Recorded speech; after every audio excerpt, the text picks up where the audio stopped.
What's up, fight fans? Welcome to my channel. This is Johnny, and in today's video we're going to be going over the statistics that nobody talks about when mentioning this weekend's IBF World Title Eliminator at heavyweight taking place in Egypt between the undefeated American Richard Torrez and the one-loss Cuban Frank Sanchez. Guys, before we continue, I want to say thank you to all the new subscribers. Thank you to everybody who's been with me since day one. If you haven't already, could you please remember to hit subscribe? Could you also like this video and become a Johnny Says Boxing VIP Insider? The link to join our world famous professional betting Discord is pinned in the comment section below. It's a couple bucks a month. You could either join here on YouTube or join on Patreon. Whichever one you choose, you get access to all my picks, all my props, all my parlays, and more importantly, you become part of our growing community. We just surpassed 500 JSB insiders, so click that link below to find out more.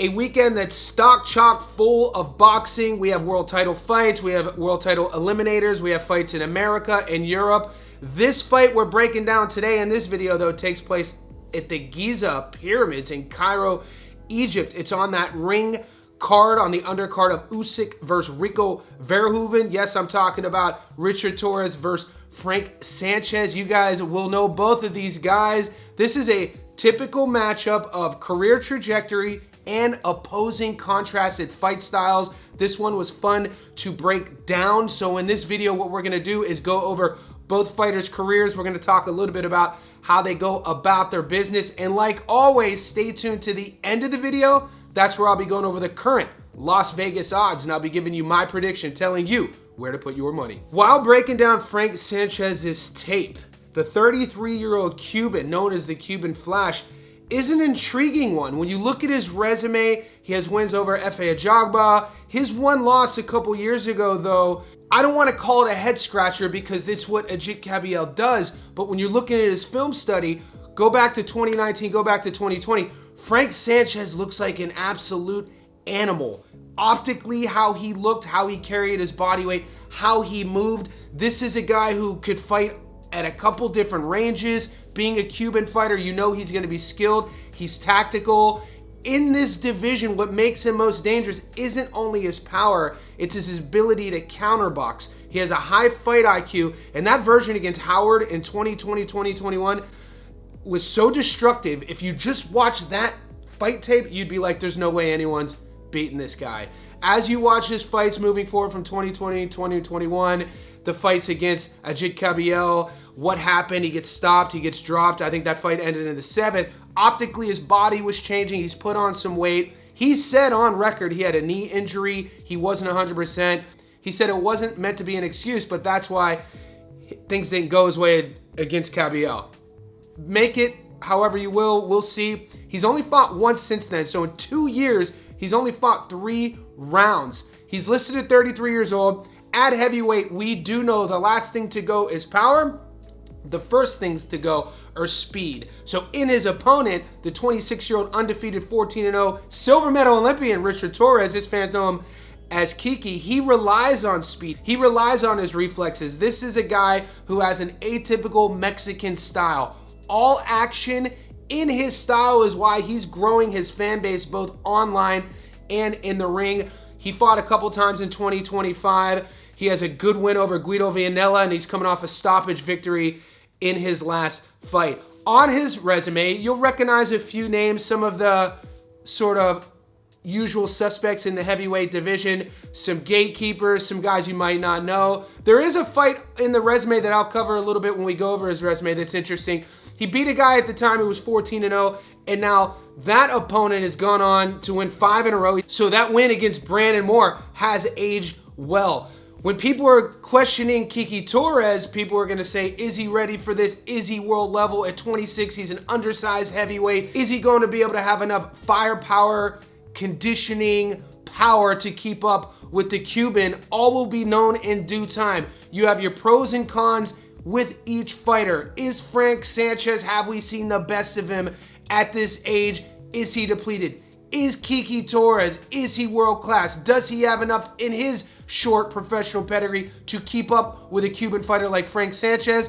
This is why we watch the tape. This is why we watch the fights. This is what makes boxing the greatest sport on earth. Right now, let's take a closer look at the Cuban Frank Sanchez and see what he's been up to in his career. Frank Sanchez is 25-1 of his 25 wins. 18 of them come by way of knockout.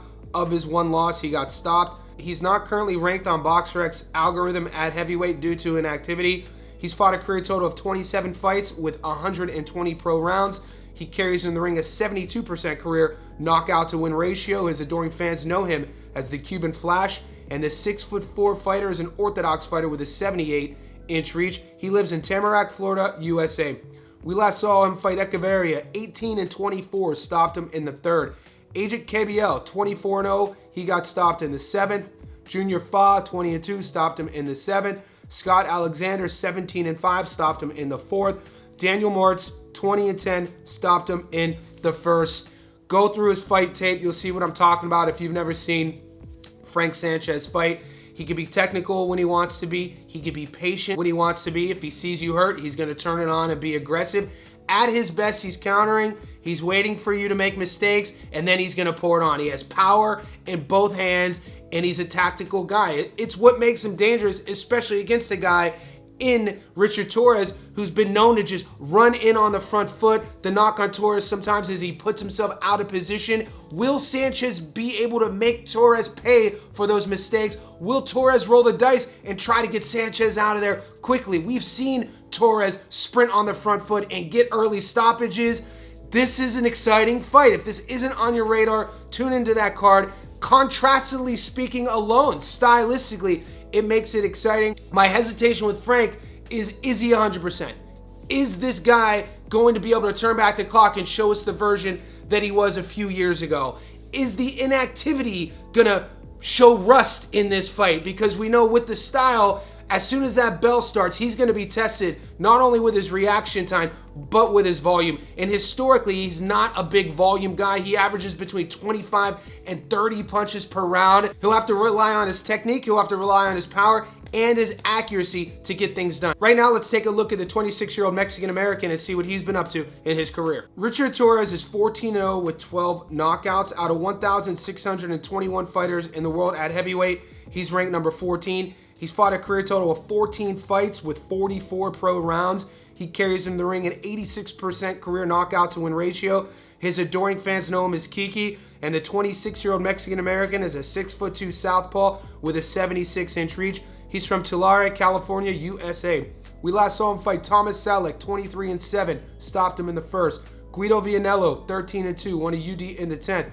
Gutierrez, 18-1, stopped him in the third. DeWeco, 28-11, won via DQ in the fifth. Brandon Moore, 14-0, stopped him in the fifth. A couple fights before that, he stops Terrell Herndon. You will know Herndon. Herndon ended up fighting Deontay Wilder, C-level domestic guy. But it's that Brandon Moore win that actually has aged pretty well. So you have to look at the Brandon Moore win. You have to look at the Guido Vianello win. These guys are B-level competition. Some people would say Guido is even a little bit maybe B-plus level competition. So if the knock on Torrez is he hasn't fought anyone, you can't really say that. For me, the questions on Torrez is his experience. 14 pro fights. At 26, that is a baby for a heavyweight. He's undersized. He's going to be the smaller guy. He's going to be giving up a couple inches of reach. Definitely less experience, but where he lacks in all of those aforementioned stats, he makes up for in confidence, pressure, style, and determination in the ring. We're going to be watching a counter boxer technician in Frank Sanchez versus a very aggressive, confident young bull in Richard Torrez. When these two collide, it's going to be fireworks. I cannot wait for this fight.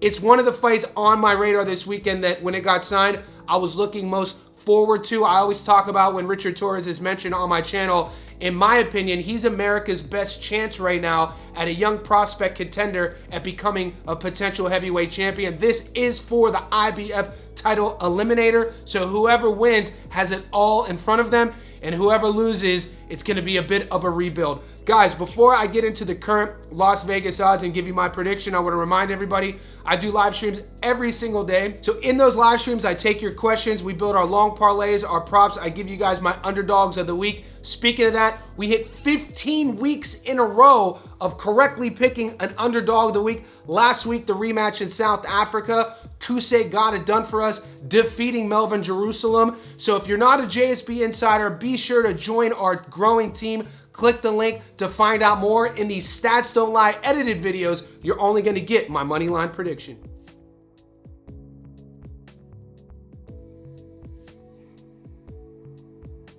All right, guys, wherever you are in the world, let's pull out our betting apps. Currently on the money line, the A side, Frank Sanchez is a $4.10 underdog, meaning you put 100 on Frank, you get your money back plus 310 bucks. Richard Torrez, the B side, is a $1.28 favorite, meaning you put 100 on Kiki, you get your money back plus 28 bucks. Frank Sanchez is more than a 3-to-1 dog. I do not agree with that. I think that's ultra disrespectful. Maybe the bettors know something I don't. Maybe Sanchez isn't 100%. Maybe that knee isn't ready to go, but he took the fight. Who knows? I think this fight should be, all things considered, where they are in their career, their skill sets, what they've done in their career. I think it's a 50-50 fight. I think it's a toss-up. The $1.28 on the money line for me, for Kiki Torrez, is enough to put on a parlay. I'm going all in on the American to continue his trajectory to a world title, to remain undefeated. The $1.28 does appear on one of my parlays that I gave to the VIPs.